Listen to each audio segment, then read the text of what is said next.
Hi everyone, it's Ian Macbeth and I'm here with another episode of the Landlord Page podcast. Now this week we've got an episode for you like no other. Changing the face of housing for young people in care is one of the mission statements from an incredible business called Project Home. This week I'm going to be joined by Peter, Brian and Richard, three of the four co-founders of this incredible business. On the face of it, it's a business that is a property investing business, but it's much more than that. This is investing in people's lives, and their mission and their statement is to raise the standards for children that are in need of care and specialist attention.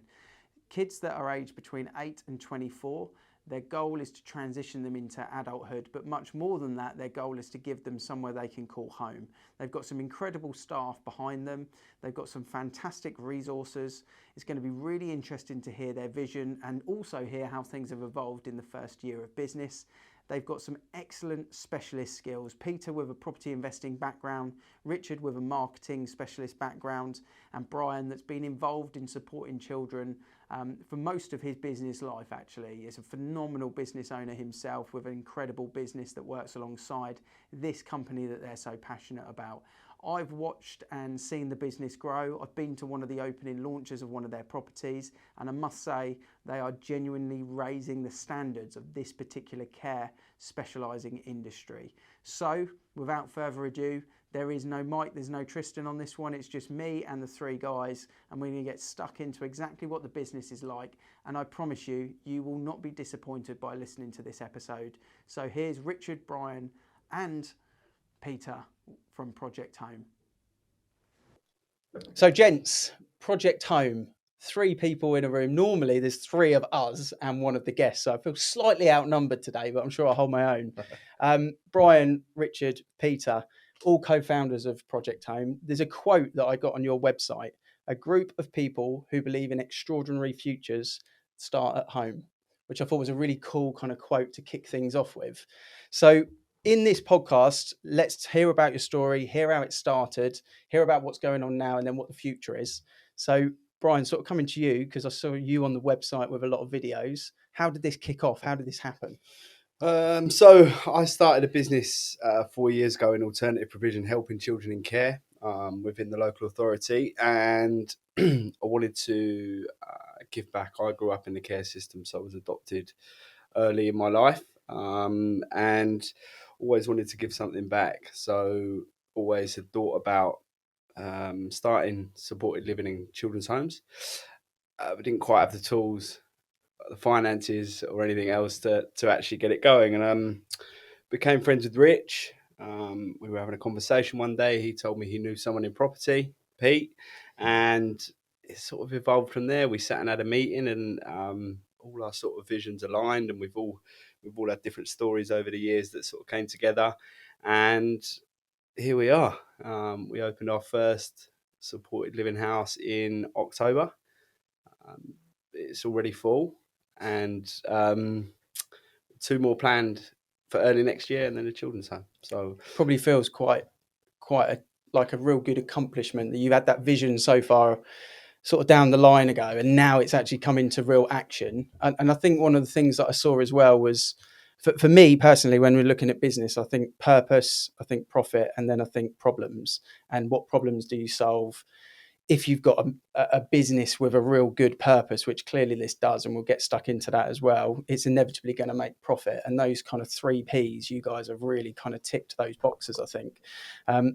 For yourself, Rich, kind of getting involved with this type of project with such a strong purpose, I should say, how has that been for you? Kind of how's that process been? Oh, I mean, to start with, he told that story really that was short and sharp, but there was a lot more emotion in that story. When he met me for that coffee, I said to him, which actually plays really nicely into your question, I'm jealous of you. And the reason I'm jealous is because my entire life I've always been in sort of sales or marketing.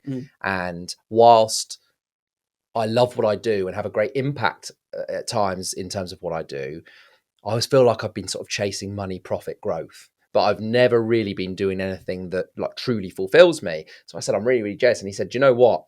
Love what I do. But one of the biggest problems I've got is that I do all this amazing work with these kids during the day, and I'm dropping them back to houses that at times you wouldn't even put your dog in, Really? you know, and it's Yeah. not always like that. Don't Yeah. get me wrong. There's some good stuff out there, but on the whole, you know, he could see a gap. And so he said, if I knew someone who understood property or could find property and really knew the property market, I think there could be a really, really nice business and we could have an even bigger impact. And I said, oh, I know someone, you know, and that's how that started. But it actually came off the back of me saying, hey, I'm super jealous. And I know jealous is often be a negative word, but sort of in a positive way. Like, I'd love to be doing something like this. Yeah. So he presented a bit of an opportunity and I said, well, look, I do know someone. And a week later, we're met round a table. I'm sure Pete will go into sort of his background and why he's so motivated to get involved in an industry like this. But for me, it was about, and we've got a children before profits is something that we say, which is probably very, very different to most of the providers in this country. And so, you know, and we all stand by that. And so my motivation and why I wanted to get involved was I wanted something more fulfilling. I wanted to feel like I was making a difference. And this is just the most unbelievable opportunity for that. It's powerful, like your story, and then obviously hearing you say it in that way as well. It's powerful, but it's something I mean, I've been in property for 20 years, but I haven't really heard or seen of something of this standard, this quality, and this far thought out in terms of the process. It seems to be, so, if there is anything even vaguely close to it, it's just sort of knitted together in a sort of backhanded way without a lot of thought. And for you, Peter, your background is in property investing. So what does this mean for the investors? And we'll get tackling into the problems that the business is solving. But for the investors, what does it mean for them to kind of get involved from a property point of view as well? I think it's an opportunity for an investor to invest money wisely, but at the same time give back and do something good. Yeah. I think one thing where Richard, Brian, myself and Amanda, our fourth partner, were aligned is we've all been giving back, or we wanted to give more back. Because landlords have got a certain reputation in the UK, haven't they? They're kind of seen as the big guy in the monopoly game. Like, that's the outlook that they've got, driving fast cars. It's not a great kind of reputation, but this is different. Well, I guess if I use myself as an example first and then relay that to the investors, I've been in property 24 years. The last 15 years, I've just been working with investors. I've been working on building their portfolios and making them very wealthy. My background, like the guys, is a little bit different. My parents were in care. They looked after a mentally handicapped hospital for over 30 years. And at the same time, the last 10 years they were doing that, they started to foster. They fostered a lot of children, both respite and permanently. And they also adopted my brother and sister, who, because they were told they could never have children. So they adopted my brother and sister, then fell pregnant with me. So this was an opportunity for me to use all my property knowledge, my property and life skills to give back and do something far greater. And I certainly wanted to do that in memory of my parents, in memory of my dad who passed, but just because that's how I was brought up. I'm a caring person like these guys are, and it's just an opportunity to give back. And I guess I can relay that to the clients we're working with, the investors that come on board. They get an opportunity to make good yields, good returns, but at the same time, they're giving back to the community. And that makes them feel important. We're also building extraordinary homes. I spent a number of months researching the industry, the competition, and what children were being provided with. And Richard alluded to it earlier, but not on all occasions, but on most occasions, it was quite shocking. Yeah. Some of the homes that they were staying in just didn't have the right provisions. They didn't have big bedrooms. They didn't have breakout rooms, games rooms, rooms where children could really live life to the full. So we saw an opportunity in the market, as Richard said, with creating something before the profits, creating something really unique and special for children that deserve it. And I just relayed that to the investors. And I said, look, you can be part of this. And when I tell the story of the group, when I tell the story of what we're trying to create and the good that we're doing, it becomes a no-brainer as far as I'm concerned, where they can get a good return, but they can create something incredible, feel good about it, and be part of something much, much more important in the short and the long term. So for me, it's a no-brainer, and hopefully I portray that to landlords and investors when I'm talking to them. It definitely comes across, and everything that I see, and sort of fortunate enough to see one of the properties as well, and you can see the standard that it's brought out to. But to bring, I guess, your property experience with that passion, that knowledge, and obviously the background as well is very, very strong. That comes across in everything you do. Brian, talking about the transition into adulthood, who are the sort of children and the type of people that are actually involved? Who are the people that you identify that are going to actually be staying in these properties, and how are you planning to kind of help with that transition into adulthood? Yeah, so first of all, I mean, these two have explained it a lot better than I did. I was very short and sweet with mine. I didn't go into my full life story, but so I run an alternative provision company. So we basically take young people out of school who are struggling with any part of their life. So we take them out, we help them with a program, and we put them back into a mainstream school or a special school or a correct school for them. So what I was finding, we were taking on a lot of young people that were in care. I was having to do some work around each of these young people, and we were dropping them back at homes over in Reading, up in Nottingham. A lot of young people are out of area. So my main thing with this business was to if when I gave you the sort of basis on the marketing and stuff like that, one of our things was a geopin, because we wanted to bring young people home closer to their home. It might not be correct in their area, but we wanted to bring people closer to home to save on costs for social workers, to save on costs for being out of area, and it's familiar to them as well. I guess it's nice to be in that familiar environment geographically, I guess. You probably got to probably paint the scenario. Is what you've got a local authority who will have I don't know, a list of 30, 40 children, young people that they need to home, and there is a lack of homes first and foremost. So the demand is much outweighing the supply nationally. So what's happening is a lot of these young people with these needs are being placed out of area, but far away, like Stoke, Edinburgh. Away. So the exploitation of these young people who are going to areas with no one around them apart from their home. They reckon 75% of young people in care are getting exploited when they're out of area. Wow. So our main sort of synopsis was to bring them home, closer to home, and put them in a house where we give them, I was blessed when I was adopted into the most loving family. We want to give them that feel within these homes. And a big credit to our staff, who are absolutely incredible. And the young people that we have placed at the moment are happy. We're creating them new pathways so they can succeed, giving them the chance to succeed in future. And I mean, our sort of area is anyone ranging from 8 to 24, who are local authority. When they go into care, the local authority become their guardian, I guess. As such, so they have to place. So we will take, when we're planning 2 supported living homes in February and March, and then a children's home in July. So we will be taking anyone. One of the big areas that I see it struggles in is transition throughout the system. So we want to take them from 8 up to 24, giving them the best transition with the same people. One of my mottos is every child deserves a champion. And I feel bringing this project together, we can give these kids the best chance at life. We might not succeed with everybody, but we'll do our very best. But they're the sort of clientele that we're looking at. Brian mentioned that one of the problems is there not being enough housing. One of the other similar problems is a lot of the housing there is, it's just not up to standard. It's not acceptable. And whilst that's going to be changing over the coming year or two, there's going to be more regulations, minimum standards for a home and for the provision that children receive.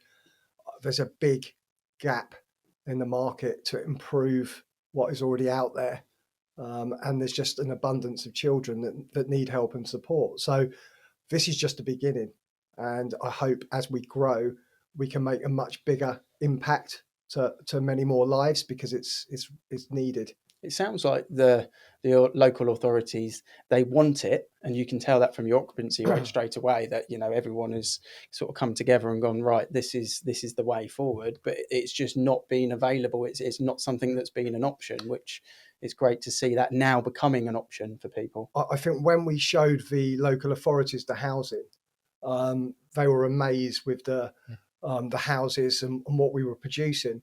And whilst that may sound positive, it's not, because that means what they're putting children into day to day isn't good enough. Yeah.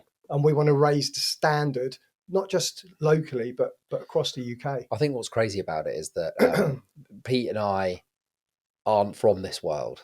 So naturally, we went into this project with very high standards. In terms of the fit out, in terms of the marketing, or the way that we approach this as a business and the intentions that we have. But actually, it's when you start speaking to the people that matter, the people that make the decisions, they're blown away. Like, I mean, blown away. And I remember Pete and I particularly being quite surprised by that. Well, we're not doing anything special. We're just doing something to the best of our ability. And I think that's probably the point, is that I don't think many people are. I think whilst it is a regulated industry, there are certain things that aren't regulated. And as a result, you will have homes, or you will have certain types of care within these homes that just maybe do the bare minimum because they can. Because there's no real purpose other than to do that, because it's sort of profit before anything else. And, we really want to change the face of it. And so, you were there at our open day. You saw that. You kindly came along and did some video stuff for us. And we had social workers coming up to us. We had people from the local authority, all of them saying the same thing. If you do what you say you're going to do, you're going to change the face of this. Like, we will work with you forevermore, because this is so different. So it's been a really, really nice journey. But I think for me as an outsider, I came to that launch, and I think I mentioned to you straight away outside that just being there for an hour, there was a feeling that you wanted to kind of be involved. Like there's a general kind of pull, I think, on someone's moral compass, that it's something they really want to be involved with. And hearing what you guys have said, then it makes me think, so what do you need to grow? So you need property and investors, I guess, but what type of properties does this work for? I don't know who's best to answer that, but what type of properties does it work for? I think that can be the problem. It's not just about getting an investor, it's about getting the right investor. And rather than working with hundreds of investors that want to get rich quick, we'd rather work with a small niche of investors that want to be involved in it for the long term and are doing it for the right reasons. And we've been quite fortunate between us that we've got some really good people involved. In terms of the property, that can be a little bit more tricky. It's got to be in the right area. The property itself has to avoid certain covenants, restrictions, which can be a hurdle to overcome in itself. And then obviously, property isn't cheap. So some of the properties we've been investing in are sort of up to sort of £600,000-700,000. So it's finding the right property in the right area with the right investor that's happy to take on all our ideas. Most importantly, Brian's input when it comes to the house itself, how that house will handle the children or young adults that are going to be in it, the care providers that are going to need it to be in the property. It's not as straightforward as even we first thought when we set out on this journey. What I will say though, this guy's a genius. Like, no joke. When it comes to Brian will say, I don't know, we could really do with a property in this area, and if it was about this size, it would be fantastic. Within about 3 days, this guy comes back with the perfect property, and you're like, I don't know how you did that. But it's not just that, the level of detail that Pete goes into. So he researches to the nth degree. Like, knowledge is power with what he does, of course, and he needs to know his stuff. But it's probably because he gets up at 5 o'clock. Yeah, I mean, it's I don't sleep much, if you want to know the negatives of being business part of this business, it's that you get about 8 voice notes before 7 o'clock in the morning. But that being said, like, he goes to town, like, he knows his stuff, and so as a result of that, when it comes to pushing the button on something, it's, I know the investor, I know the type of property, I've got the network. I mean, you guys have even been super helpful at Avocado with this. So yeah, I mean, it's been a breath of fresh air working alongside him. I think what I've learned again is I've learned from the people doing it badly. Brian and Richard made me go and research the industry and the people that were already doing it, and they bought the wrong houses. They're not even buying houses; they're subletting houses. I've researched the social living, I've researched supported living, and I've researched children's home. They're all three completely different things. Yeah. And sometimes they get put in the same bubble and they're not. The house needed or the area needed for each one is completely different. Then it will come back to the demand from the local authorities. So make sure I'm communicating with Brian in the right way. And then it comes down to hard work. I look on Rightmove every morning before 7. I'm out viewing 10, 15 houses on a weekly basis. I'm speaking to agents. I'm trying to reach out to private sellers, however I can get a property. And then, of course, it comes down to different mortgage lenders. Are you going to be buying cash? Are you going to be buying through a specific, and it is a specific mortgage lender?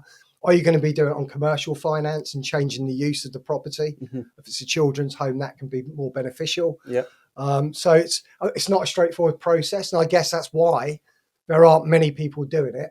And I guess that's why the people doing it are doing it wrong, because they're not putting enough care and attention and work into it. And skill set, I guess, as well. When you had the vision initially, I think you need an Avengers team, just don't you? Say that. I think the beauty of this business is we were 3 people who didn't know each other 18 months ago.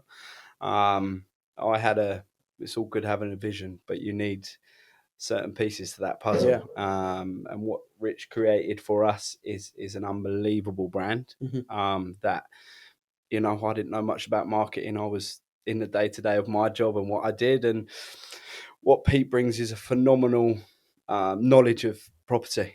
And Amanda, one of our other directors, she's been in care for 30 years. She knows that industry. I know the councils, and I work a lot with sort of all of them to sort of develop different bits of the business. But without all three of us and Amanda, it wouldn't be where it is. Then pieces to the puzzle have fitted really nicely. And listen, to be where we are within a year of having a conversation, I think it was about a year ago this weekend that we first sat in David Lloyd and had a conversation with a dream. And we've been hard on ourselves. We've beat ourselves up at times. It hasn't been easy all the time, but we've got through it. And I'm incredibly proud of these guys and Amanda and of where we are. To be honest, we're really lucky with the investor we have, because currently he's bought into what we're doing, which is incredible, because to invest and be proud is quite a hard thing to do, I think, in today's society, which is amazing. 100%. I mean, we've the particular investor that we've been working with of late.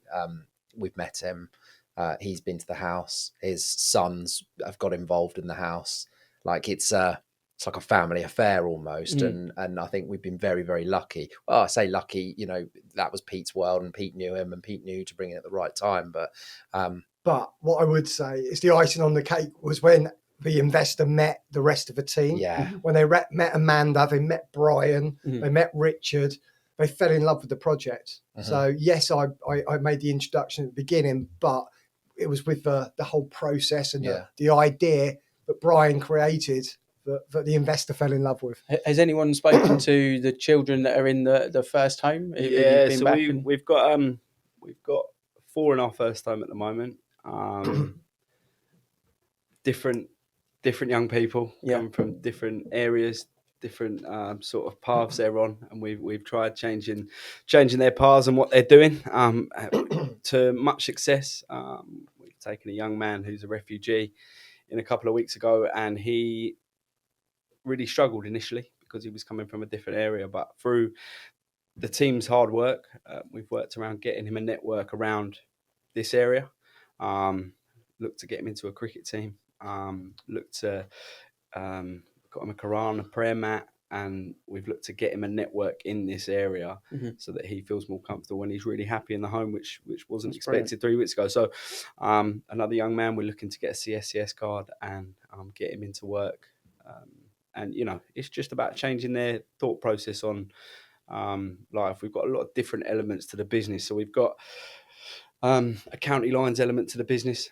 So they come in and help young people who are sort of taking the wrong direction and changing their direction. We've got a trades element to the business where they can get into trades and try different trades. We've got a lot of sport, we've got a lot of life skills.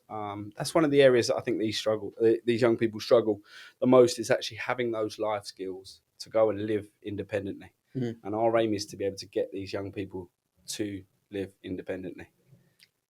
It's probably worth doing a bit of a shout out for our team as well. Actually, like we're Just around, about to say that. we're around the table talking about it. And yes, we were the builders of this, and the vision was with Brian. And we've all put hard yards in, but we've hired an incredible team. Mark, who sort of runs the team and helped us to recruit the team, is our what's his role day-to-day operations manager.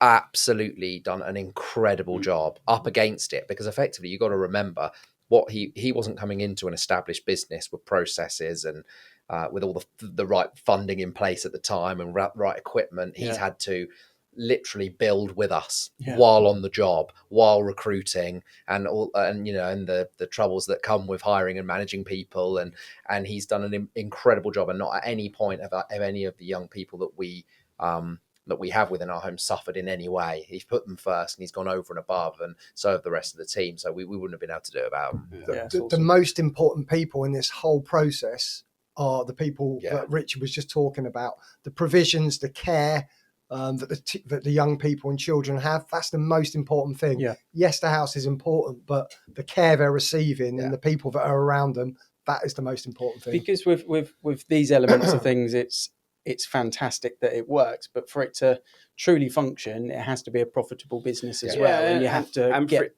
to truly function, we have to be different. Right, yourself. As a business, you have to be different. Now, the gap I saw wasn't to just house these kids, because we could do that. We can give them a room and do what everyone else is doing. There's some good companies out there, by the way, that are doing a good job. My point is, we've seen a gap where different things need to be done to give these young people the best chance of success, right? So with our other businesses that we have, where we can offer traineeships, apprenticeships, alternative provision, CSCS cards, futures, our businesses have linked together really well to be able to give these young people that are coming into the house every chance to succeed. And that's kind of where our business is different. We all have businesses that we didn't need to do this. When Rich says it's not about the profits, we didn't need to go and do this. We have our businesses that we work hard on. This was an element that we go, and we're not about the profits. We want to do the best job for the same cost. Do you know what I mean? Absolutely. To someone who's doing it wrong. And by the way, there's no shame in profit. By all means, and it's very much profit second, because we're a business, but it's children first, or young people first, should I say? And that's literally the guiding principle of the entire company. Is, does it benefit the young person? Yes, do it. First. I think as well, when we look at what we've got out of this, Ian, first, it's truly a humbling experience doing what we're doing. To know you're making a tiny difference is great, but the people I've met along the way in the journey, the people I have in my life because of this experience, it's been life-changing for myself as well. It's amazing. It's really, really good. What's the next vision? What's next on the next step? You're a year in. How does it look in 5 years? I'll tell you what has happened. Brian's just made me buy a dog today. So a literal puppy, because I came into contact with him, so got that to go back to. Tick in the box. The dog is ticked. I think it's probably just so you're talking to us as Project Home today. What happened was, as sort of Brian alluded to, he's part of another business called the Altprov. The Altprov is alternative provision, so that's the day, I guess, element of we take young people out of school who aren't quite working out, and we build up confidence, and we get them on the right path when we put them back in, or we do something positive with them. So the Altprov is a group of companies that, again, trade skills, county lines, alternative provision, apprenticeships, and very quickly along our journey, and really before we'd even kicked off, it became really, really evident that company over there, or group of companies over there, was so aligned with Project Home that it did not make sense that we weren't operating together in some way, shape or form. So we added the extra complexity of, hey, let's become a group. Yeah. And so over the last sort of 3 to 6 months, we've been working together to form, I guess, part of a super group, really, which is all dedicated to ultimately incredible pathways for children. We've come up with the name Story Group, and that's going to come alive as a brand over the next couple of months if I get my ass in gear. And Shouldn't have bought a dog. Actually, let's call that 4 months. They won't let me get a dog. No, you're not. You are a dog. And so the story group, which we've been working on behind the scenes, it's not even live yet, but it's going to bring everything together, and I think it's going to just be the icing on the cake for something that's going to be really, really special. So I guess, in terms of the vision, it's bringing that group alive and making sure that we're one of the most recognizable brands in the country for positive outcomes for young people. And then just looking at our individual business units and making sure that they all complement each other, they all grow in the way that they should do, but ultimately they all sort of come together to do what we're aiming to do, which is put amazing pathways in place for people who need it. So I think for me as well, I'm just not focused on what we're doing, but I would like us to be able to change what everyone else does.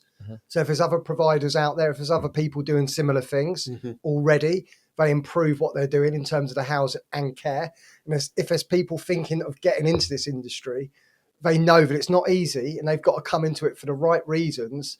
And they've got to be able to make a difference. And for me, finally, I would love to, the dream is when these young adults are older adults, we can almost build purpose-built apartments and accommodation for them to go into adult life.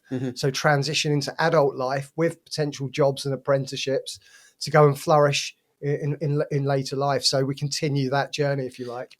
Yeah, I mean, I think a side note as well, and it's just a little ambition that we've got, is at some stage we want to be big enough that the young people that we've helped come back and work in or with the business, with the amazing circle of them and completing that. So, we've got a lot to do. We're only a small team, and so we know that it's a mountain to climb, but we've got some really, really good goals in place. I think when you've got a small team, but you've got a quality team, you can achieve a hell of a lot. And in a short space of time, you've done that.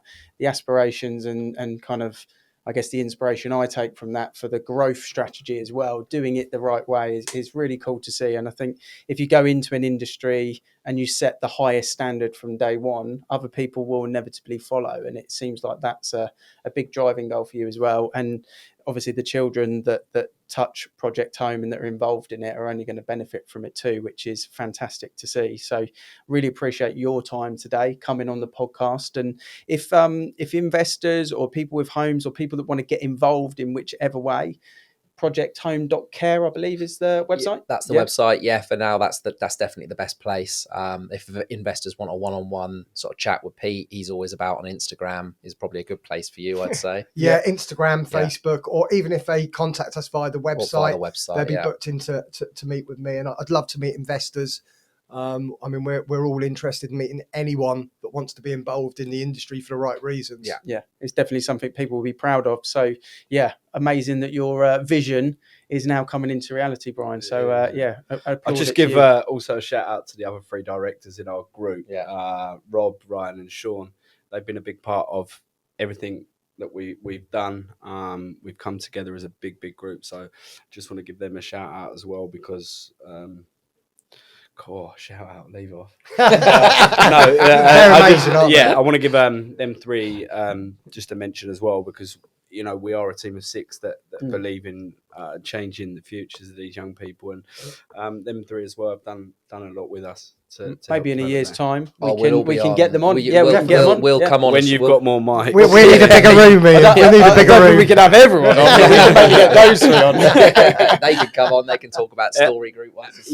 And also a big thank you to you for coming to our launch day. Yeah, we really appreciate it and everything. I know that you've been doing for us in the background. We really appreciate it. Yeah, you guys are amazing as a business that support local community. You're always about. So massively appreciate it. No, pleasure. Just to add to that, we've just bought our first house through Avocado. And Matthew was amazing. It's an incredible house, which will be an amazing children's home. So thank you. That's going to be our It's going to be our first children's home. That's like our hub, our and flagship. to afford it for you guys is a lovely first thing. Serendipity. Hopefully the first of many. Yes. And, absolutely. 100%. Yeah, lovely stuff. Thanks, guys. Lovely. Thanks, Cheers. Thank you. Cheers.